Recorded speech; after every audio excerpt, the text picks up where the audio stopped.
से प्रभु यीशु मसीह के मीठे मधुर और प्रेम भरे नाम में आप सभी को जय मसीह की, है ना। हम लोग देख रहे थे, हम लोग इस श्रृंखला में से होकर के जा रहे थे जिसका नाम है आत्मिक उन्नति करके, जिसमें से हमने 3 शब्द आपकी आत्मिक उन्नति के लिए हमने देख रहे थे। और उसमें से जो पहला शब्द था वो हमने देखा था कि पवित्र आत्मा की मानने वाले व्यक्ति बनना। दूसरा शब्द उसके बाद में हम लोगों ने देखा था कि आंतरिक आवाज को सुनने वाले बनना, है ना, आंतरिक गवाही को सुनने वाले बनना। और अब जो हम लोग अंतिम या तीसरा और अंतिम जो शब्द है जिसको हम लोग देख रहे हैं प्रभु के वचन में से, वो है कि आपको और मुझे परमेश्वर का आत्मा बोलने की सामर्थ देता है। बोलने की सामर्थ, मेरे पीछे दोहराएं, बोलने की सामर्थ, बोलने की सामर्थ, बोलने की सामर्थ, है ना। इसको इंग्लिश में जो शब्द प्रयोग करा गया है इंग्लिश बाइबल में, उसे कहा गया है अटरेंस। UTTERANCE, UTTERANCE, अर्थात बोलने की सामर्थ। आमेन। तो ये जो तीसरा शब्द बोलने की सामर्थ जो है, वो असल में आपके और मेरे लिए, हमारी आत्मिक उन्नति के लिए आवश्यक है। आमेन, हालेलुया। बोलने की सामर्थ शब्द को जब हम समझ पाएंगे तो हम आत्मा में और ज्यादा उन्नति कर पाएंगे। आमेन, हालेलुया, हालेलुया, है ना। हम लोग आगे चलेंगे और हम लोग देखेंगे कि क्या है ये बोलने की सामर्थ।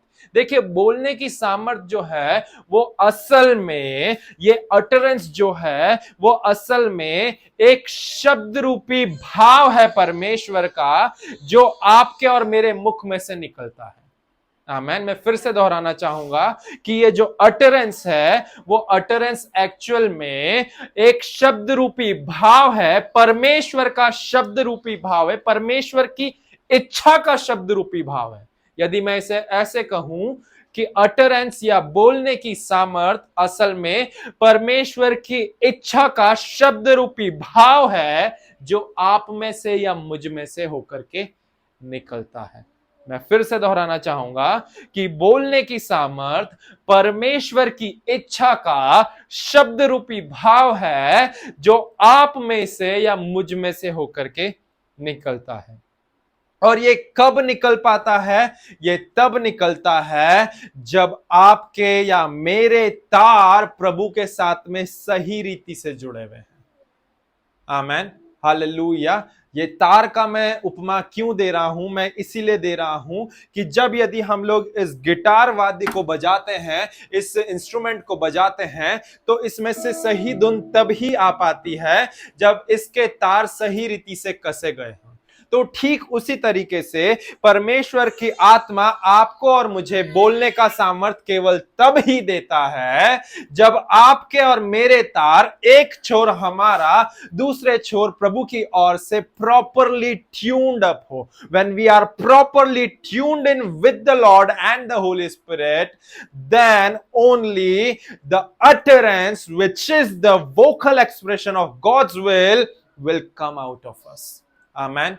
Hallelujah. When we are properly tuned in with God, जब आप और मैं, हमारे जो तार हैं, जो हमारे कनेक्शन के जो तार हैं प्रभु के साथ में, जब वो सही रीति से कसे हुए हैं, तब ही ये बोलने की सामर्थ पवित्र आत्मा आपको और मुझे देंगे प्रियो। Amen, hallelujah, hallelujah, hallelujah. देखिए, जो ये बोलने की सामर्थ है वो असल में आपकी और मेरे जीवन को बैलेंस रखता है, हमारे जीवन को संभाले रखता है, हमें गिरने नहीं देता है। जब यदि हमारे पास में बोलने का सामर्थ है, तो ये बोलने का सामर्थ, ये अटरेंस, ये हमारे जीवन को बैलेंस बनाए रखता है और इसी के साथ साथ हमारी मदद करता है कि हम सही मार्ग या फिर राइट ट्रैक पे मेंटेन रहने वाले हो सके। Utterance actually help us to keep our life balanced and to stay on the right track. ये बोलने की सामर्थ करता है प्रियो, हमारे जीवन को संतुलित बनाए रखता है, बैलेंस में बनाए रखता है, और इसी के साथ में हमारे जीवन को सही मार्ग पे या सही राह पे या राइट ट्रैक पे स्थिर बनाए रखता है। आमेन, हालेलुया। आप सोच रहे होंगे कि ऐसा कैसे संभव है, तो मैं आप लोगों को इसे समझने में मदद करता हूं। ध्यान दें कि जो बोलने की सामर्थ है वो असल में क्या है प्रियो, वो परमेश्वर के जो इच्छा है उसकी असल में एक शब्द रूपी भाव है, वो शब्द रूपी भाव है प्रियो। Amen, hallelujah. utterance is an vocal expression of God's will. Amen. Hallelujah, hallelujah. इसका अर्थ आप ये भी कह सकते हैं कि यदि परमेश्वर कुछ भी चाहता है कि वो इस पृथ्वी पर हो, तो वो उसके लिए एक शब्द कहता है। जो भी प्रभु यदि आपसे और मुझसे चाहता है, या वो खुद जो कुछ भी करना चाहता है, तो वो उसे करने के लिए, उसमें कार्यगत होने के लिए वो क्या करता है, वो उसके लिए एक शब्द या एक वचन को बोलता है। आमेन, हालेलुया। हम सब लोग इस वचन से बहुत ही भली भांति अवगत हैं। उत्पत्ति की पुस्तक उसका पहला अध्याय पद संख्या 1 क्या कहता है कि आदि में परमेश्वर ने आकाश और पृथ्वी की सृष्टि की। आदि में परमेश्वर ने क्या करा, आकाश और पृथ्वी की सृष्टि की। अब इस परमेश्वर ने जिसकी हम उपासना करते हैं, जिसकी हम आराधना करते हैं, इन्होंने इस आकाश मंडल की और इस पृथ्वी की सृष्टि भला कैसे की, निकालेंगे हम लोग, वचन में से होकर के जाएंगे, निकालेंगे। इब्रानी की पुस्तक उसका 11वां अध्याय हम लोग देखेंगे कि परमेश्वर ने भला इस आकाश मंडल की और इस पृथ्वी की सृष्टि कैसे की। इब्रानी की पुस्तक उसका 11वां अध्याय और उसकी पद संख्या 3 को हम लोग निकाल करके पढ़ेंगे। वहां पे परमेश्वर का वचन कुछ इस प्रकार कहता है, इब्रानी 11 अध्याय पद संख्या 3 में, कि विश्वास ही से हम जान जाते हैं कि सारी सृष्टि की रचना परमेश्वर के वचन के द्वारा हुई है। मैं केवल पहला भाग पढ़ रहा हूं आप लोगों के साथ में प्रियो। 11वां अध्याय का पद संख्या 3 क्या कह रहा है कि हम किसके द्वारा जानते हैं, विश्वास ही से हम जान लेते हैं, जान जाते हैं कि समस्त भूमंडल की, सारी सृष्टि की रचना किसके द्वारा हुई है, परमेश्वर के वचन के द्वारा हुई है। सारी सृष्टि की रचना परमेश्वर के वचन के द्वारा हुई है। इस भाग को रेखांकित कर लें या हाईलाइट कर लें कि सारी सृष्टि की रचना परमेश्वर के वचन के द्वारा हुई है। तो जब उत्पत्ति 1:1 कह रहा है कि आदि में परमेश्वर ने आकाश और पृथ्वी की सृष्टि की या रचना की, तो वो सृष्टि कैसे संभव हो पाई, परमेश्वर के वचन के बोले जाने के द्वारा। आमेन, हालेलुया। ये सारे भूमंडल का जो निर्माण हुआ वो कैसे हुआ, परमेश्वर के वचन के बोले जाने के द्वारा। क्योंकि इब्रानी का लेखक इस बात की पुष्टि कर रहा है प्रियो। ये बात का कौन हमें सबूत दे रहा है, इब्रानी 11 अध्याय पद संख्या 3 कह रहा है कि अचानक से जो है कोई ऐसा बम फूट करके इस पृथ्वी की रचना नहीं हो गई, परंतु वो कैसे होने पाया, वो परमेश्वर के वचन के बोले जाने के द्वारा हो पाया। आमेन, हालेलुया, हालेलुया, हालेलुया।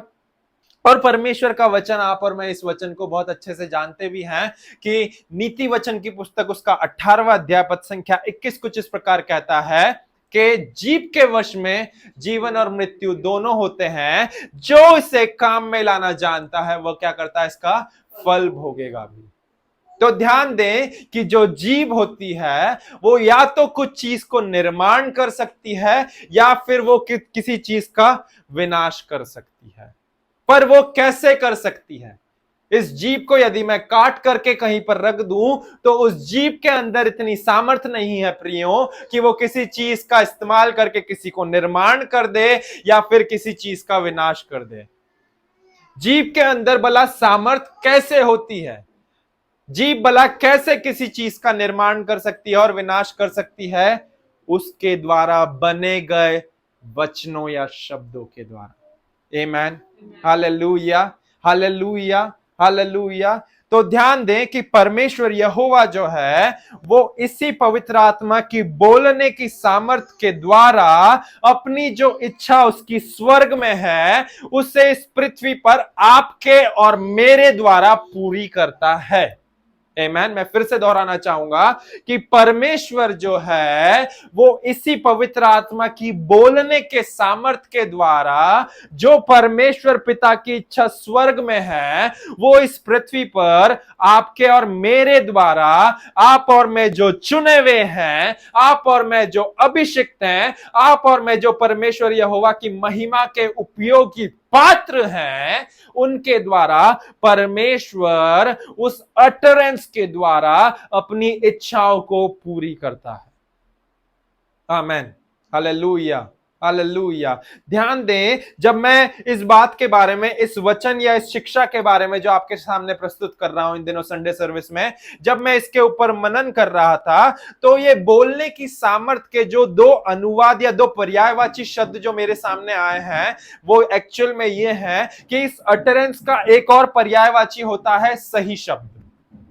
बोलने की सामर्थ्य का एक और पर्यायवाची जो है वो है सही शब्द या उचित शब्द।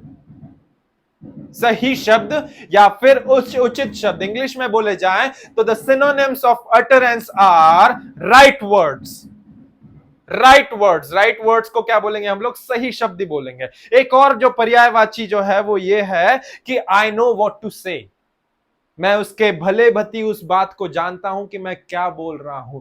मतलब जो शब्द मेरी जीभ में से अब बाहर निकलने वाला है, उसे निकालने से ही पहले मैं उसके सुपरिणाम और कुपरिणाम दोनों को जानता हूं, उसके एडवांटेजेस दो और डिसएडवांटेजेस दोनों को जानता हूं। कि यदि मेरे पिता ने मुझे यह बोला है, तो यदि मैं उन्हें पलट करके कुछ उत्तर दे रहा हूं, तो उस उत्तर का क्या सही प्रतिक्रिया मेरे पास में जीवन में होगी और क्या गलत प्रतिक्रिया मेरे पास में होगी। ये एक्चुअल में इस बोलने की सामर्थ्य का पर्यायवाची है प्रियो।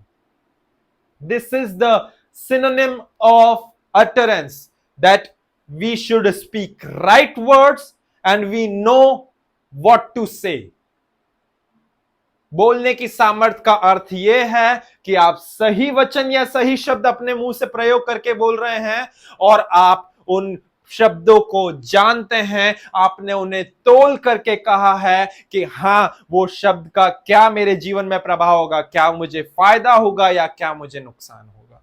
आमीन, हालेलुया, हालेलुया। तो यदि सरल शब्दों में कहें तो जो बोलने की सामर्थ्य है वो असल में जरूरतमंद शब्द है, जो आपको और मुझे एक विश्वासी के तौर पे हमारे जीवन की हर एक जरूरत के समय में होना जरूरी है। फिर से दोहराना चाहूंगा कि बोलने की सामर्थ्य असल में वो जरूरतमंद शब्द है जो कि एक विश्वासी के जीवन में बेहद जरूरी है, बेहद जरूरी है। बोलने की सामर्थ्य एक जरूरतमंद शब्द है जो एक विश्वासी के जीवन के हर एक जरूरत के समय में बेहद जरूरी है। आमीन, हालेलुया, हालेलुया, हालेलुया।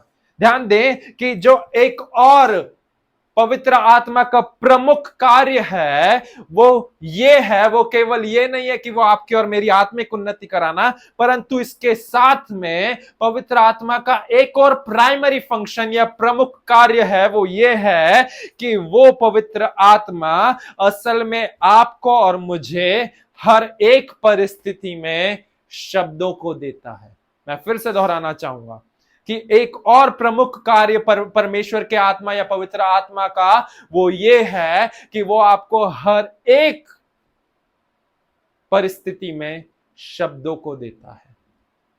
हर एक परिस्थिति में आपके अंदर वो शब्दों को देता है प्रिय। आमेन, हालेलुया, हालेलुया, हालेलुया। और यही बात को हम बार बार बाइबल में प्रकट होते हुए देखते हैं। हम लोग निकालेंगे वचन में से, जाएंगे, देखेंगे लूका रचित सुसमाचार उसका 12वां अध्याय और उसकी पद संख्या 11 और 12 को हम लोग पढ़ेंगे। लूका रचित सुसमाचार उसका 12वां अध्याय और उसकी पद संख्या 11 और 12 को हम लोग पढ़ेंगे परमेश्वर के वचन में से।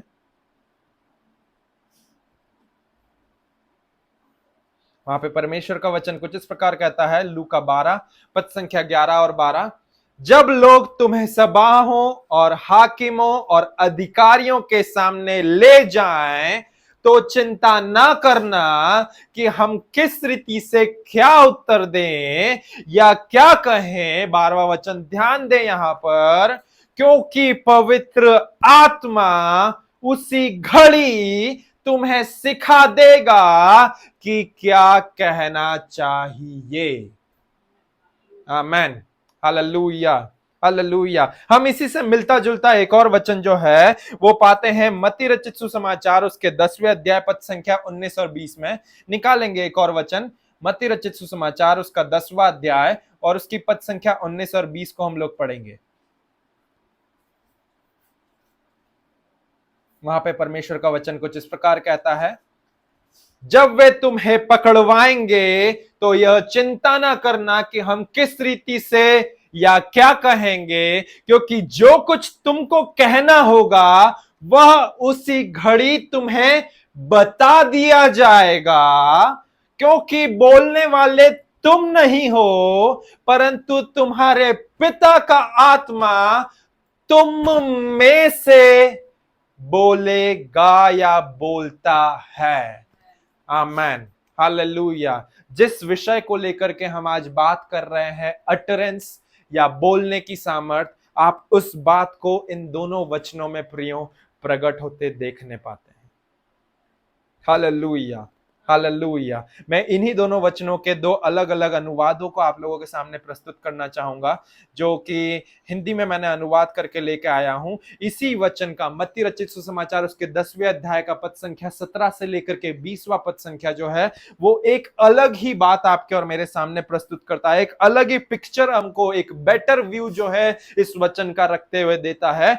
मैसेज अनुवाद मत्ती रचित सुसमाचार उसका 10वां अध्याय पद संख्या 17 से लेकर के 20 तक का कुछ इस प्रकार कहता है। वहां पर वचन यह कहता है, भोले मत बनो, कुछ लोग तुम्हारे इरादों पर सवाल उठाएंगे, दूसरे तुम्हारी प्रतिष्ठा पर धब्बा लगाएंगे, सिर्फ इसलिए कि तुम मुझ पर विश्वास करते हो। जब वे तुम्हें नागरिक अधिकारियों के सामने घसीटें तो परेशान ना हो, इसे जाने बिना उन्होंने तुम पर और मुझ पर उपकार किया है। मैं 17वें वचन से पढ़ रहा हूं प्रियो, है ना, 17-18।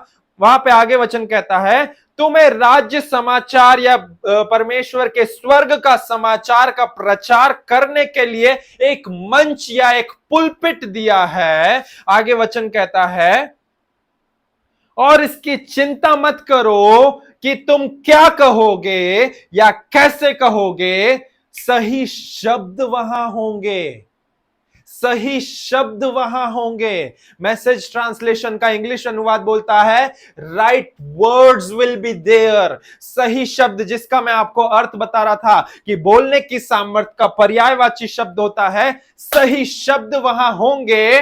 तुम्हारे पिता की आत्मा शब्दों की आपूर्ति करेगी, तुम्हारे पिता की आत्मा शब्दों की आपूर्ति करेगी। इंग्लिश बाइबल इसे मैसेज अनुवाद बहुत अच्छे से बताता है कि spirit of your father will supply the words. Amen, hallelujah.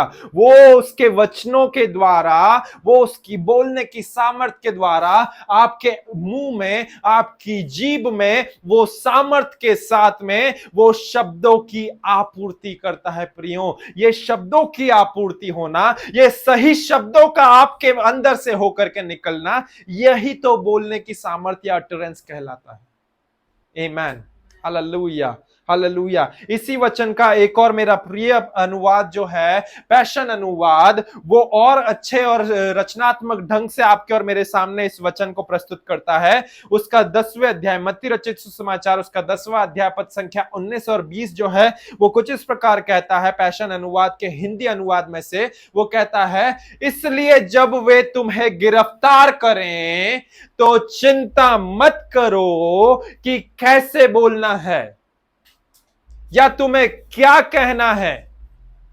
20वां पद कहता है, क्योंकि पवित्र आत्मा तुम्हें उसी क्षण बोलने के लिए शब्द देगा। कौन देगा? पवित्र आत्मा तुम्हें उसी क्षण बोलने के लिए शब्द देगा। यह तुम नहीं बोलोगे, बल्कि तुम्हारे पिता की आत्मा तुम्हारे माध्यम से बोलेगी, तुम्हारे माध्यम से बोलेगी, तुम्हारे माध्यम से बोलेगी। तो जब भी बोलने की सामर्थ आती है प्रियो, वो आपकी और मेरी कोई कल्पना या हमारी सामर्थ नहीं है, हमारी योग्यता या काबिलियत नहीं है। वचन सीधे सरल ढंग से बता रहा है, क्योंकि जब कभी भी ऐसी सिचुएशन आएगी, पवित्र आत्मा तुम्हें उसी क्षण क्या करेगा, बोलने के लिए शब्द देगा। इंस्टेंट वर्ड्स जो है परमेश्वर का आत्मा देगा, and that instant words which the spirit is prompting in our spirit is actually called as utterance. उसे ही तो बोलने की सामर्थ कहा जाता है। और वो ही वचन बता रहा है 20वां पद संख्या, कि वो शब्द जो तुम बोल रहे हो, वो तुम असल में नहीं बोल रहे हो, परंतु वो कौन बोल रहा है, बल्कि तुम्हारे पिता की आत्मा तुम्हारे माध्यम से तुमको एज अ माध्यम के रूप में इस्तेमाल करके बोल रही है। आमेन, हालेलुया। पैशन इंग्लिश अनुवाद कहता है कि spirit of your father is speaking through you, speaking through you. तुम्हारे माध्यम से परमेश्वर का आत्मा बोल रहा है, तुम्हारे पापा का आत्मा बोल रहा है। तो ध्यान दें इस बात को कि ये परमेश्वर का आत्मा है जो आपको और मुझे सिखाता है कि क्या बोलना सही है, क्या बोलने की जरूरत है उस पर्टिकुलर टाइम और मोमेंट में, उस घटना में, उस परिस्थिति में क्या उचित शब्दों को अपने मुख से निकालना सही है। यह परमेश्वर का आत्मा आपको और मुझे शिक्षित करके सिखाता है प्रियो। Amen, hallelujah. आपको और मुझे इस बात की चिंता करने की जरूरत नहीं है कि अरे ऐसी परिस्थिति आ गई, अब मैं क्या बोलूं, अरे वैसी परिस्थिति आ गई, अब मैं क्या बोलूं, अरे मेरे जीवन में तो इतनी विपदा आ गई, इतनी परेशानियां आ गई, अब मैं कैसे इसका सामना करूं और क्या बोल करके जवाब दूं। ध्यान दें, मैसेज अनुवाद कितने ही अच्छे ढंग से आपको और मुझे बताता है कि सही शब्द वहां होंगे और तुम्हारे पिता जो है, स्वर्गीय पिता जो है, वो तुम्हारे लिए शब्दों की आपूर्ति करेगा। He will supply the words, the right words unto you. Amen. Hallelujah. तो यही होती है बोलने की सामर्थ। आमेन, हालेलुया। यही होती है बोलने की सामर्थ। आमेन। हम लोग एक और वचन को निकालेंगे और देखेंगे कि जहां पर असल में मूल रूप से असल में जो इस अटरेंस शब्द का प्रयोग करा गया है, निकालेंगे प्रेरितों के काम उसका 2 अध्याय पद संख्या 4। बहुत ही जाना माना वचन है, हम लोग सब जानते हैं। प्रेरितों के काम की पुस्तक उसका 2 अध्याय और उसकी पद संख्या 4। परमेश्वर का वचन वहां पर कुछ इस प्रकार कहता है, वे सब पवित्र आत्मा से भर गए और जिस प्रकार आत्मा ने उन्हें बोलने की सामर्थ दी, वे अन्य अन्य भाषा बोलने लगे। मैं फिर से दोहराना चाहूंगा, वे सब पवित्र आत्मा से भर गए और जिस प्रकार आत्मा ने उन्हें बोलने की सामर्थ दी, वे सब अन्य अन्य भाषा बोलने लगे। मैं चाहता हूं कि इसके लिए जो इंग्लिश में शब्द प्रयोग करा गया है उसे जोर से पढ़ा जाए, इस वचन का दूसरा भाग पढ़ा जाए कि वहां पर क्या कह रहा है दूसरा भाग। As the Spirit gave them utterance. As the Spirit gave them utterance. जिस प्रकार परमेश्वर के आत्मा ने उन्हें बोलने की सामर्थ दी, बोलने की सामर्थ दी, बोलने की सामर्थ दी।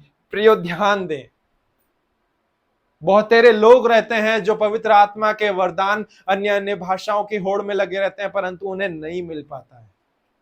यहां पर एक बेसिक फंडामेंटल की आपको और मुझे देखने को मिल रही है। वचन बता रहा है, जिस प्रकार परमेश्वर के आत्मा ने उन्हें बोलने की सामर्थ दी, वे सब अन्य अन्य भाषाएं बोलने लग गए। अन्य भाषाएं बोलना कभी भी इसके द्वारा कार्यगत होना या चलायमान होना नहीं हो सकेगा। जब भी बुद्धि से अन्य भाषा बोलने जाएंगे, हम लोग कुछ ना कुछ गड़बड़ी करेंगे और वो परमेश्वर के आत्मा की प्रेरणा के द्वारा अन्य भाषा निकली भी नहीं होगी। आमेन, हालेलुया। वचन स्पष्ट रीति से बता रहा है कि जिस प्रकार आत्मा ने उन्हें बोलने के लिए सामर्थ दी, परमेश्वर का आत्मा बोलने के लिए सामर्थ देगा, तब जाकर के आप अन्य भाषाओं में बोल पाएंगे। यदि परमेश्वर का आत्मा आपको और मुझे सामर्थ्य ही नहीं देगा बोलने का, तो आप और मैं अन्य भाषा में प्रार्थना कर ही नहीं पाएंगे। ये बोलने की सामर्थ को ही क्या कहा जाता है? इसे अटरेंस कहा जाता है, या इसे सही शब्द कहा जाता है, या इसे हम लोग यूं कह लें कि ये वो शब्द होते हैं जो असल में उस पल या उस समय के लिए जरूरी है, और आप और मैं जानते हैं कि हमें क्या कहना है। आमीन, हालेलुया, हालेलुया। देखिए, इसी वचन के ये प्रेरितों के काम 2 अध्याय पद संख्या 4 के लिए, इसी अटरेंस शब्द के लिए या बोलने की सामर्थ्य के लिए भिन्न भिन्न शब्दों का भिन्न भिन्न अनुवाद में शब्दों को प्रयोग करा गया है। एम्प्लीफाइड अनुवाद कुछ इस प्रकार कहता है अटरेंस शब्द के लिए। एम्प्लीफाइड अनुवाद कहता है कि जिस प्रकार आत्मा ने उन्हें बोलने की सामर्थ्य दी, वे लोग क्लियरली, स्पष्ट रीति से और अप्रोप्रिएट, 2 शब्दों को इस्तेमाल करा गया है अटरेंस के लिए, कि they were speaking in tongues clearly in an appropriate manner. Clear होकर के और अप्रोप्रिएट होकर के वे लोग बोल रहे थे। आज फिर से मेरी बेटी को जो है बहुत अच्छे से संदेश ग्रहण कर पा रही है। आमीन, हालेलुया। परमेश्वर का आत्मा उन्हें भी बोलने की सामर्थ्य दे रहा है। आमीन, हालेलुया, है ना। और दूसरा जो है, इसी के बाद में मैसेज अनुवाद जो है, इसके लिए एक और शब्द को इस्तेमाल करता है अटरेंस वर्ड के लिए, और वो कहता है कि जिस प्रकार आत्मा ने उन्हें बोलने के लिए उत्तेजित करा, प्रॉम्प्ट करा, प्रॉम्प्ट करा, प्रॉम्प्ट करा। अंततः पैशन अनुवाद कहता है कि जिस प्रकार परमेश्वर के आत्मा ने उन्हें अंदर से इंस्पायर करा और बाहर से एम्पावर करा। 3 शब्दों का मैंने अलग अलग आप लोगों के सामने अनुवाद को लेकर के आया हूं। एम्प्लीफाइड अनुवाद कहता है कि जैसे आत्मा ने उन्हें क्लियरली और अप्रोप्रिएट शब्द को बोलने के लिए कहा। मैसेज अनुवाद कहता है कि जिस प्रकार आत्मा ने उन्हें प्रॉम्प्ट करा। पैशन अनुवाद कहता है जिस प्रकार आत्मा ने उन्हें भीतरी प्रेरणा दी और बाहर से वो एम्पावर हुए, उसके साथ में उन्होंने बोलने की सामर्थ्य के द्वारा अन्य भाषा में प्रार्थना करा। और यदि आप ध्यान दें तो जो प्रेरित पौलुस है, वो भी असल में जब इफिसुस के कलीसिया के नाम अपने पत्र को लिख रहा था, तो उसने एक विशेष प्रार्थना निवेदन इफिसियों की कलीसिया से कहा कि तुम मेरे विषय में प्रार्थना करो कि परमेश्वर का आत्मा मुझे बोलने की सामर्थ्य दे कि मैं उसके यीशु मसीह के सुसमाचार का या उसके राज्य का प्रचार कर सकूं। हम लोग निकाल करके देखेंगे, इस वचन को निकालेंगे। इफिसियों की पत्री उसका 6वां अध्याय, उसका पद संख्या 19 और 20। इफिसियों की पत्री उसका 6वां अध्याय और उसका पद संख्या 19 और 20। वहां पर परमेश्वर का वचन कुछ इस प्रकार कहता है। पौलुस प्रेरित इफिसुस की कलीसिया से एक प्रार्थना निवेदन की गुजारिश कर रहे हैं। He is just offering a prayer request for himself। वो बोल रहे हैं कि हे इफिसुस की कलीसिया, तुम मेरे लिए इन निम्न विषयों को लेकर के प्रार्थना करो। और वो कैसे बोल रहे हैं वो देखें। 19 और 20 पद संख्या कैसा बोलता है। इफिसियों 6 अध्याय पद संख्या 19-20 बोलता है, और मेरे लिए भी कि मुझे बोलने के समय ऐसा प्रबल वचन दिया जाए कि मैं साहस के साथ सुसमाचार का भेद बता सकूं, जिसके लिए मैं जंजीर से जकड़ा हुआ राजदूत हूं, और यह भी कि मैं उसके विषय में जैसा मुझे चाहिए साहस से बोलूं, साहस से बोलूं, साहस से बोलूं। ध्यान दें, यहां पर हो क्या रहा है। पौलुस प्रेरित क्या कर रहा है। पौलुस प्रेरित इफिसुस की कलीसिया के सामने बोल रहा है कि मेरा एक प्रार्थना निवेदन है। हे इफिसुस की कलीसिया, तुम जो इतनी अच्छी कलीसिया हो, तुम्हारे लिए मैंने इतनी इतनी बातें लिखी है, अब तुम क्या करो, अब मेरे लिए एक प्रार्थना करने वाले हो सको। There is a prayer request I am giving unto you, you just do this prayer for me. मेरे लिए एक प्रार्थना करने वाले हो सको। और उसका प्रेयर रिक्वेस्ट जो है वो प्रेयर रिक्वेस्ट या वो जो इन वचनों को एक्चुअल में जिस समय पर लिख रहा है, तो उसकी जो करंट सिचुएशन है प्रियो, उसका जो बैकग्राउंड देखें तो he was actually basically imprisoned in this time. वो क्या था, जब वो इस वचन को लिख रहा है तो वो ऑलरेडी जेल में या बंदीगृह में था, वो कैद में था। और कैद में होने के बावजूद जब वो उसकी कलीसिया को इस पत्र को लिख रहा है और जब वो उनके सामने प्रेयर रिक्वेस्ट रख रहा है या प्रार्थना निवेदन दे रहा है, तो वो उसके प्रार्थना निवेदन का उद्देश्य या मुख्य विषय ये नहीं है कि देखो मैं बंदीगृह में हूं, मैं जेल में हूं, मेरे साथ में बहुत दुर्व्यवहार हो रहा है, कृपया करके मेरी आजादी के लिए या मेरी बेल के लिए प्रार्थना करो कि मुझे जल्दी से जल्दी यहां से छुड़ा लिया जाने वाला हो सके या मुझे यहां से आजादी मिलने वाली हो सके, इस कोठरी से या इस जेल से या इस बंदीगृह से। वो उसकी आजादी के लिए या उसकी बेल के लिए प्रार्थना नहीं कर रहा था, प्रार्थना निवेदन नहीं दे रहा था इफिसुस की कलीसिया को, पर वो किसके लिए बोल रहा था, उसके प्रार्थना निवेदन का विषय क्या था, वो क्या कह रहा था, और मेरे लिए भी प्रार्थना करो कि मुझे बोलने के समय ऐसा प्रबल वचन दिया जाए कि मैं साहस के साथ सुसमाचार का भेद बता सकूं। Amen, hallelujah. English Bible specifically बोलती है कि वो बोल रहा था कि the spirit gave him utterance to preach the message of Christ. यहां पर दूसरी बार इस बोलने की सामर्थ अर्थात अटरेंस शब्द का बाइबल में प्रयोग करा गया है। और वो क्यों पौलुस प्रेरित इस्तेमाल कर रहा है, ताकि वो प्रचार करने के लिए परमेश्वर का आत्मा उससे सही वचनों को, जो वचन वो जानता है, वो देने वाला हो सके। मैं बाइबल के वचन नहीं पर शब्द की बात कर रहा हूं प्रियो। सही शब्दों को परमेश्वर का आत्मा उसे देने वाला हो सके कि वो परमेश्वर के राज्य का सुसमाचार प्रचार करने वाला हो सके। आमेन, हालेलुया, हालेलुया। तो ध्यान दें कि जब आपने एक बार परमेश्वर की आत्मा के मानने वाले व्यक्ति बने, उसके बाद में जब आपने परमेश्वर की आत्मा की आंतरिक गवाही को सुनने वाले व्यक्ति बने, तत्पश्चात उसके बाद में अब यदि आपको क्या करना है, सुनने के बाद में सबसे पहले मानना है, फिर सुनना है, उसके बाद में अपने मुख को खोल करके जो शब्द परमेश्वर का आत्मा आपके अंदर उतारे उसे बोलना है।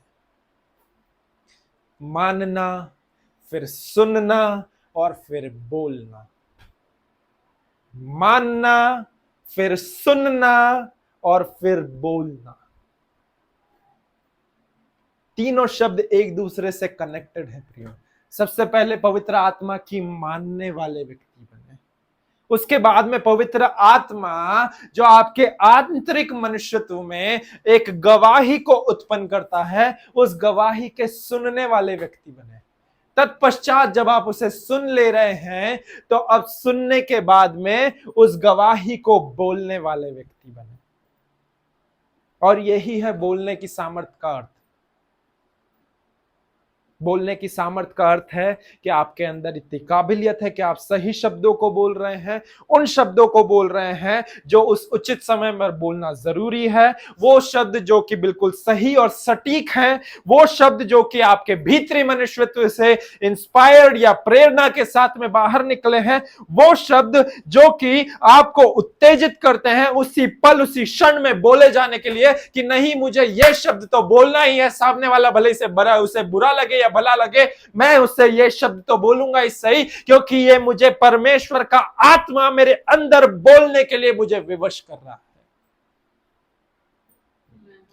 जब आप ऐसे बोलने की सामर्थ्य को अपने जीवन में प्रयोग में लेकर के आते हैं प्रियो, तो ये बोलने की सामर्थ्य, ये अटरेंस एक्चुअली आपके जीवन को संतुलन में रखता है और आपके आत्मिक मनुष्यत्व को बरकरार एक रूप में रखता है। जब आप इस बोलने की सामर्थ्य को इस्तेमाल करते जाते हैं तो ना केवल आपका जीवन संतुलन में बना रहता है, ना केवल आप कभी ऐसा आपके जीवन में नहीं होता कि आप गिर गए फिर उठ गए, गिर गए फिर उठ गए, but your life will be in constant balance and not only this but this utterance will help you to stay in perfect shape of your inner man. आपके भीतरी मनुष्यत्व को, आपके आत्मिक जन को वो क्या करता है, वो एक परफेक्ट शेप में रखता है। वो आपको कहीं से भी, यदि मैं साधारण भाषा में बोलूं तो वो आपकी कहीं से भी चर्बी नहीं निकलने देता है, आपका कहीं से भी आपके जैसे शरीर का आकार बेकार हो जाता है वैसा नहीं होने देता है, परंतु ये बोलने की सामर्थ्य जो है वो आपको और मुझे एक सही रूप रंग आकार, आत्मिक मनुष्यत्व के सही रूप रंग और आकार में बरकरार रखता है। आमेन, हालेलुया, हालेलुया। ध्यान दें इस बात को कि जो सबसे प्रमुख एरिया होता है जिसमें एक विश्वासी अधिकतर करके गिरता है वो कोई शारीरिक पाप या फिर व्यभिचार नहीं होता। हम लोग सब सोचते हैं कि अरे सबसे ओपन एरिया जो है जिसमें एक विश्वासी जन या फिर एक स्त्री जो है गिरती है, वो सबसे पहला और आखिरी पाप वो यही होता है कि वो व्यभिचार है या फिर वो शारीरिक शरीर के काम वाले अनैतिक काम का पाप है। तो सबसे प्रमुख एरिया पाप में गिरने का जो है वो ये नहीं है प्रियो, परंतु सबसे प्रमुख एरिया जो पाप में गिरने का है वो ये है कि अपनी जीभ के ऊपर जो आपने नियंत्रण रख रखा है उसे आपने खो दिया। Losing your guard on your tongue and wide opening your mouth to speak anything that is contrary to the word and the will of God. अपने मुख को जो आपने उसे इतना चौकसी करके रख रखा है, जितना आपने उसे गार्ड कर रख रखा है, अपने जीभ को जो आपने गार्ड करके रख रखा है उसको एकदम से बड़ा और चौड़ा करके खोल देना, जिसके द्वारा आप कुछ भी बोल दें जो परमेश्वर के वचन और उसकी इच्छा के विपरीत है। Losing your guard on your tongue and wide opening your mouth to speak anything that is contrary to the word and the will of God. Amen. Hallelujah. ध्यान दें कि हम विश्वासी लोग जो हैं, जो आत्मा से भरे हुए अन्य अन्य भाषाओं में प्रार्थना करने वाले, हम लोग जो परमेश्वर के संग एक जयवंत जीवन को जीने वाले, जो सदा परमेश्वर की महिमा और बड़ाई प्रशंसा करते रहते हैं, हम हर एक बार जब भी संडे सर्विस में आते हैं गीतों को गा करके परमेश्वर की उपासना और आराधना करते हैं, वचनों को सुन करके हाँ amen hallelujah praise the Lord कितना अच्छा सामर्थ्य वचन था ऐसा बोल करके परमेश्वर के वचन की प्रशंसा करते हैं, परमेश्वर के दास की प्रशंसा करते हैं, परंतु उसके बाद क्या होता है चर्च की संडे सर्विस के बाद में? संडे के बाद में क्या होता है? मंडे, ट्यूसडे, वेडनेसडे, थर्सडे या कितने भी इसके बाद वाले डे, सोमवार, मंगलवार, बुधवार, गुरुवार, क्या हम अभी भी हमारे इसी जीभ से निरंतर परमेश्वर की प्रशंसा कर रहे हैं? क्या हम अभी भी इसी जीभ से शब्दों को बोल करके हम परमेश्वर के नाम की महिमा कर रहे हैं? क्या हम अभी भी इसी जीभ को सोमवार, मंगलवार, बुधवार, गुरुवार, शुक्रवार, शनिवार, सप्ताह के हर एक दिन में इस जीभ के और इनके अंदर से बनने वाले शब्दों के ऊपर हम लोग एक लिप्स के ऊपर या हमारे होठ के ऊपर या हमारे उसके बाद में जीभ के ऊपर एक चौकसी या गार्ड को रख करके हम क्या ऐसे शब्दों को हमारे जीवन में से या शब्द मुंह से नहीं बोल रहे हैं जो परमेश्वर की इच्छा या उसके वचन के विरुद्ध है? देखिए ये ही वो जगह है या यही वो वास्तविकता है जहां पर आपको और मुझे पवित्र आत्मा के बोलने की सामर्थ्य का इस्तेमाल करना है। हमें इस बोलने की सामर्थ्य का इस्तेमाल 24 घंटे सप्ताह के 7 दिन करना है। केवल संडे को आकर के प्रभु तू भला है, तेरी करुणा सदा की है, ओ शंदर शेखे से केवल इस तक नहीं रहना है। क्या होगा संडे सर्विस के बाद में। ये मैं एक प्रैक्टिकल इंप्लीमेंटिंग पार्ट बता रहा हूं जो भौतिक तौर पे हमें एक विश्वासी जन के रूप में हमारे जीवन में लागू करने की जरूरत है। आमेन, हालेलुया। केवल संडे के नहीं, मंडे को भी, ट्यूसडे को भी, वेंसडे, थर्सडे, फ्राइडे, सैटरडे, सप्ताह के हर एक वारों में आपको और मुझे इस बोलने की सामर्थ का, इन सही शब्दों का, जिसका एक और अर्थ होता है कि मुझे पता है मुझे क्या बोलना है, इसका इस्तेमाल 24 घंटे सप्ताह के 7 दिन करना है। हर एक पल, हर एक क्षण करना है। केवल संडे सर्विस के लिए नहीं, परंतु हर एक दिन हमें इस बोलने की सामर्थ्य का जरूरत है। हर एक दिन हमें सही और सटीक शब्दों को बोलने की जरूरत है जो हमारी आत्मा में से उखल के या उबल के आते हैं, और वो हमें हमारा एक और भीतरी मनुष्यत्व या हमारा एक और गवाह जो है वो गवाही देता है और हमें इस बात के लिए उत्साहित करता है कि हम उस शब्दों को बोलने वाले हो सके, नित्य समय में बोलने वाले हो सके। देखें, ये बोलने की सामर्थ्य ही है जो आपको और मुझे कोई से भी बेवकूफी भरे निर्णयों को लेने से बचाती है।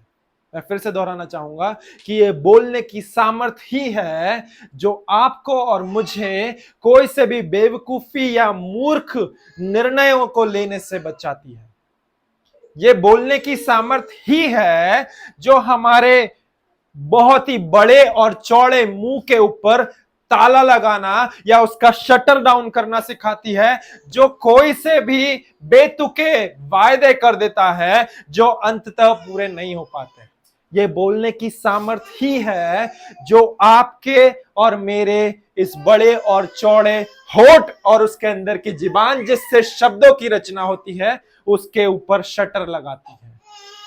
ये बोलने की सामर्थ्य ही है जो हमारे किसी के साथ में एक अच्छे हेल्दी रिश्ते को बनाती है, या फिर कोई से भी जो परमेश्वर के भक्ति भावना में जीवन नहीं जीता है उसके साथ में उस रिश्ते को तोड़ करके खत्म करने में मदद करती है। It is the utterance alone that will help us to build a healthy terms and relations with someone who is godly and to break up with the terms with the ungodly.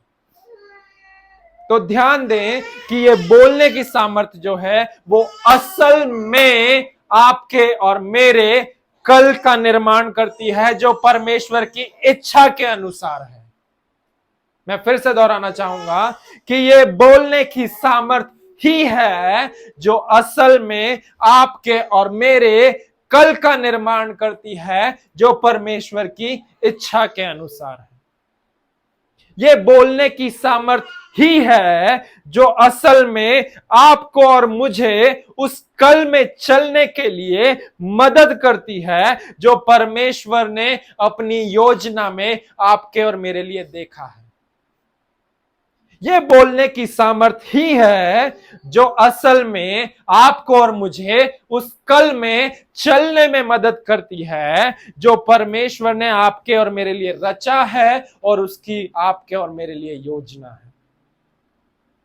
तो ध्यान दें कि यदि आप और मैं इस बोलने की सामर्थ्य का अनुसरण करेंगे तो आप और मैं भूमि की अच्छी उपज को खाने वाले हो सकेंगे। प्रिय, हमारा जीवन संतुलित होगा, सही मार्ग पे होंगे, हमारे जीवन में एक संतुलन बना रहेगा, हम एक सही साट आकार में रहेंगे, और केवल इतना ही नहीं परंतु हमारा जो रिश्ता है, हमारे जो तार हैं वो प्रभु के साथ में सही सटीक रंग से जुड़े हुए रहेंगे, सटीक ढंग से जुड़े हुए रहेंगे।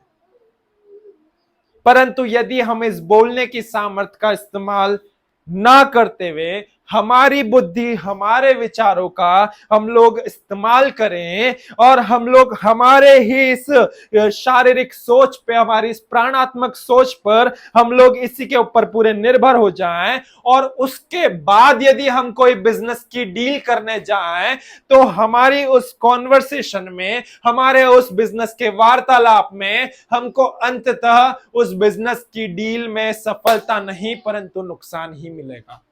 क्यों मिलेगा? क्योंकि अब हमने उस बोलने की सामर्थ का नहीं, परंतु हमारी बुद्धि, हमारी समझ का, हमारे शारीरिक मन का, हमारे प्राण की सोच का सहारा ले लिया। तो कोई भी समय, कोई भी दिन क्यों ना हो, आप चाहे कहीं पर भी क्यों ना हो प्रियो, आप इस बोलने की सामर्थ का इस्तेमाल कर सकते हैं। उदाहरण के तौर पे यदि आप कोई से जॉब के इंटरव्यू के लिए जा रहे हैं, तो आप परमेश्वर से इस बोलने की सामर्थ को मांग सकते हैं कि प्रभु तू मुझे बोलने की सामर्थ दे कि जो भी मेरा मालिक या मेरा बॉस जो मेरा इंटरव्यू ले रहा है, वो मुझसे जो कुछ भी पूछता है, मैं उसे उसके प्रति उत्तर में सही और उचित शब्द बोलने वाला हो सकूं, सटीक और उपयुक्त जवाब देने वाला हो सकूं, जो कि मेरे अंदर के मनुष्यत्व, मेरी पवित्र आत्मा के द्वारा प्रेरणा से होकर के निकले हैं, जो एक और मनुष्य मुझे गवाही दे रहा है उससे होकर के बहे हैं, ताकि जब मैं उसके अधीनता में होकर के बोलने की सामर्थ्य के द्वारा जवाब दूं, तो मैं उस इंटरव्यू को क्रैक करके उस जॉब को हासिल करने वाला हो सकूं। इसको आप एक और क्षेत्र में इस्तेमाल कर सकते हैं, वो है आपके विवाह के क्षेत्र में। जब यदि आपका विवाह नहीं हुआ है, आपके पास में किसी का रिश्ता आया है और आप नहीं जानते हैं कि उस रिश्ते को आपको हाँ कहना है या ना कहना है, आप विश्वासी हैं, आप परमेश्वर के भय में चलने वाले व्यक्ति हैं, आप बोलने की सामर्थ्य को परमेश्वर से उस समय पर भी मांग कर सकते हैं प्रियो। आमीन, हालेलुया। कि परमेश्वर तू मुझे बोलने की सामर्थ्य दे, परमेश्वर तू मुझे इतना बुद्धि दे, इतनी समझ दे कि मैं सही उत्तर देने वाला हो सकूं उस जन के सामने, जो भी मेरे सामने है। प्रभु, मेरा होने वाला पति या पत्नी, यदि आपको उसे हां कहना है, तो परमेश्वर आपको उस हां कहने के लिए भी बोलने की सामर्थ्य देगा, जिसके द्वारा आप सही शब्दों को उस समय पर रख पाएंगे। यदि आपको लग रहा है कि नहीं, ये रिश्ता प्रभु की ओर से नहीं है, तो प्रभु आपको ना कहने के लिए भी बोलने की सामर्थ्य देगा कि सामने वाला व्यक्ति आपके बोलने के द्वारा कहीं ठेस ना खा जाए और कहीं उसे चोट ना लगे, उसकी भावनाएं, उसके इमोशंस, उसकी फीलिंग्स हर्ट ना हो जाए। तो इसीलिए परमेश्वर आपको उस समय पर भी ना कहने के लिए, उस रिश्ते को नकारने के लिए भी शब्दों को देगा। आमीन, हालेलुया, हालेलुया। केवल इतना ही नहीं, परंतु परमेश्वर का आत्मा आपको आपकी परीक्षा देने के समय पर भी बोलने का सामर्थ्य देता है। अब यह मतलब नहीं है कि परीक्षा देते समय पर पवित्र आत्मा आपको चीटिंग करना या टिपाएगा, क्योंकि वो पवित्र आत्मा के रूल्स के खिलाफ अनैतिक हो जाएगा प्रियो। आमीन, हालेलुया। परंतु असल में परमेश्वर का आत्मा आपको बोलने की सामर्थ्य आपके परीक्षा के क्षेत्र में कैसे देता है? क्योंकि परमेश्वर का आत्मा, जब आप उसकी मानने वाले व्यक्ति होते हैं, जब आप उसकी सुनने वाले व्यक्ति होते हैं, वो जो आपको आत्मा आप ही आपकी आत्मा में गवाही देता है, जब आप उसको संवेदनशील होकर के सुनते हैं, तो जब आप सुन रहे हैं तो परमेश्वर का आत्मा आपको स्मरण दिलाएगा कि आपने क्या पढ़ा है, किस चीज के ऊपर आपने मनन करा है, और उत्तमता के आत्मा के साथ में, through that spirit of excellency, those things which you have studied, those things upon which you have meditated, the spirit of the Lord will gonna recall you so that उसके द्वारा आप क्या करने वाले हो सके, उत्तम उत्तरों को देने वाले हो सके, और फलस्वरूप आपका परिणाम या आपका रिपोर्ट, रिजल्ट कार्ड जो है, वो एक एक्सीलेंट मार्क के साथ आने वाला हो सके। आमीन, हालेलुया। ध्यान दे, आप इस बोलने की सामर्थ्य को आपके विवाह क्षेत्र में, आपके परिवार में, आपकी कलीसिया में, आपके जॉब में, हर एक जगह पर आप इस बोलने की सामर्थ्य को इस्तेमाल कर सकते हैं प्रिय। एवरीवेयर ये अटरेंस कैन बी यूज्ड। और ये बोलने की सामर्थ्य आपको मदद करेगा कि आप आपके विवाह को एक अच्छा, एक हैप्पी मैरिज बनाने वाले हो सके। आप दूसरों के साथ में, आप एक अपने परिवार का यदि निर्माण कर रहे हैं, तो एक अच्छा परिवार निर्माण करने वाले हो सके। यदि आप किसी दूसरे के साथ में व्यवहार रखते हैं, किसी के साथ संबंध बनाते हैं, गलत संबंध नहीं, बट एक गुड टर्म्स और हेल्दी रिलेशंस को बनाते हैं, तो आप उनके साथ में गुड टर्म्स और एक हेल्दी रिलेशंस को कैसे बना सकते सकें। इस बोलने की सामर्थ के द्वारा आपके कलीसिया के लोगों के साथ में आप एक अच्छे रिश्ते को बना सकते हैं। आपके लोकल पास्टर के द्वारा, स्थानीय पासबान के साथ में आप एक अच्छे रिश्ते को बना सकते हैं। आप ऊंचाइयों पर, सफलता की ऊंचाइयों पर चढ़ सकते हैं। जो भी चीज करें आप उसमें सफल हो सकते हैं। कैसे? केवल और केवल बोलने की सामर्थ्य को उपयोग में लाने के द्वारा। आमेन, हालेलुया, हालेलुया, हालेलुया। देखिए, ध्यान दें कि ये बोलने की सामर्थ्य जो है वो इसी प्रकार इस्तेमाल में आती है, और वो इस्तेमाल में केवल तब ही आ पाती है जब आप परमेश्वर की आत्मा या परमेश्वर की उपस्थिति के साथ में लिंक अप हो, या उसके साथ में ट्यून्ड इन हो 24 घंटे 7 दिन। और इसी के साथ में आप आपके शारीरिक मन विचार कल्पनाओं को बीच में आड़े ना आने दें। देखिए, ये एकमात्र कंडीशन है इस बोलने की सामर्थ्य में प्रवाहित होने के लिए, कि आप प्रभु के साथ में सही रीति से बंधे हुए हो, आपका रिश्ता सही साठ हो उसके साथ, और इन्हीं सब के बीच में आपका कार्नल माइंड, आपकी खुद की समझ या उपज बीच में आकर के आड़े ना आने पाए। आमेन। क्योंकि जब आपकी ये समझ या उपज आती है, आपकी बुद्धि आती है, तो वो आपको हर एक मूर्ख और बेवकूफी भरे निर्णय लेने में विवश कर देती है। परंतु परमेश्वर हमारी भलाई का सोता है, वो हमारे लिए नित्य भलाई को चाहता है प्रियो। तो आप ध्यान दें कि हम इस बोलने की सामर्थ्य को हर कहीं कभी भी इस्तेमाल कर सकते हैं, और परमेश्वर आपको नित्य ये बोलने की सामर्थ्य देगा, क्योंकि इसीलिए तो ये बोलने की सामर्थ्य है। आमेन, हालेलुया, कि सही समय पर सही परिस्थिति में सही शब्दों को बोला जाए जो उस समय पर जरूरी है। वो सही और सटीक शब्द जो आपके मुख से बोले जाने चाहिए, वो शब्द जो परमेश्वर की इच्छा का एक भाव है, एक शब्द रूप का भाव है, वो शब्द जो आपके आत्मिक मनुष्यत्व के द्वारा परमेश्वर का आत्मा जो आपकी आत्मा में गवाही देता है, उसमें से होकर के निकलते हैं। हमने देखे दोनों वचनों को, लूका 12:12 देखा हमने, और मत्ती 10:19-20 देखा, जहां पर हमने देखा कि यीशु मसीह दोनों ही वचनों में अपने चेलों को कैसे विपरीत परिस्थितियों में स्टेबिलिटी को मेंटेन करके रखना है, अपने आप को स्थिर बनाए रखना है, उस बारे में बताया। और उनका स्थिर बताने का केवल और केवल एक सारांश था, और वो ये था कि जब भी तुम ऐसी परीक्षाओं में जाओ, तुम मुख्यालयों में जाओ, तुम न्यायालयों में जाओ, तुम्हें गिरफ्तार कराया जाए या कोई सी भी परिस्थितियों में जाओ, चिंता मत करो, क्योंकि पिता तुम्हारे द्वारा बोलेगा। Utterance will give you the stability to being constant in persecution. मैं फिर से दोहराना चाहूंगा कि utterance will give you the stability to being constant in persecution. बोलने का सामर्थ्य आपको स्थिरता देता है कि आप सताव के समय में स्थिर रहने वाले हो सकें। बोलने का सामर्थ्य आपको स्थिरता देता है कि आप सताव के समय में स्थिर रह सकें।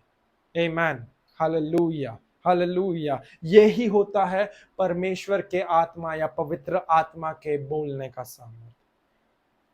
और इसी के द्वारा जब आप इसमें प्रवाहित होते हैं, जब आप इसके अनुसार चलायमान होते हैं, तो आप हर एक विपरीत परिस्थितियों से समझदारी और बुद्धिमानी पूर्वक निकल करके विजय पूर्वक बाहर आते हैं। आमेन, हालेलुया। देखिए, यदि सारांश को लेकर के जाऊं, इन सारे 3 शब्दों को लेकर के, तो सारांश जो है वो कुछ इस प्रकार है कि क्यों ना हम इन 3 शब्दों को गंभीरता पूर्वक लेने वाले हो सके। पहला शब्द, पवित्र आत्मा की मानने वाले व्यक्ति बनना। दूसरा शब्द, पवित्र आत्मा के आंतरिक मनुष्यत्व को सुनने वाले व्यक्ति बनना। और तीसरा शब्द उसके बाद में आता है कि पवित्र आत्मा के बोलने वाली सामर्थ्य में प्रवाहित होना, उसे बोलना, जो भी बोलने की सामर्थ दे रहा है उसे एज इट इज बोलना, उसमें कोई इफ एंड बट लेकर के नहीं आना, परंतु उसे एज इट इज बोलते जाना। तो क्यों ना हम इस चीज को और सीरियसली लें और इससे अपने जीवन में इंप्लीमेंट करने के लिए अडॉप्ट करने वाले हो सके, इसमें अपने जीवन में लागू करने वाले हो सके। प्रियो, हमने वचनों में से देखा, हमने जाना कि परमेश्वर का आत्मा आपको और मुझे क्या कह रहा है इन वचनों को लेकर के। 3 शब्द आपके और मेरी आत्मिक उन्नति के लिए जरूरी है। सबसे पहला, पवित्र आत्मा की मानने वाले व्यक्ति बनो। दूसरा, पवित्र आत्मा जो आपके आंतरिक गवाही दे रहा है उस गवाही को सुनने वाले व्यक्ति बनो। और तीसरा, उस गवाही को बोलने वाले व्यक्ति बनो। 3 शब्द आपके आत्मिक उन्नति के लिए, मानने वाले व्यक्ति बने, सुनने वाले व्यक्ति बने और बोलने वाले व्यक्ति बने। किसके? पवित्र आत्मा की मानने वाले व्यक्ति बने, पवित्र आत्मा की सुनने वाले व्यक्ति बने और पवित्र आत्मा जो आपसे बुलवाना चाहता है उसको बोलने वाले व्यक्ति बने। 3 शब्द आपकी आत्मिक उन्नति के लिए काफी है। आमेन, हालेलुया।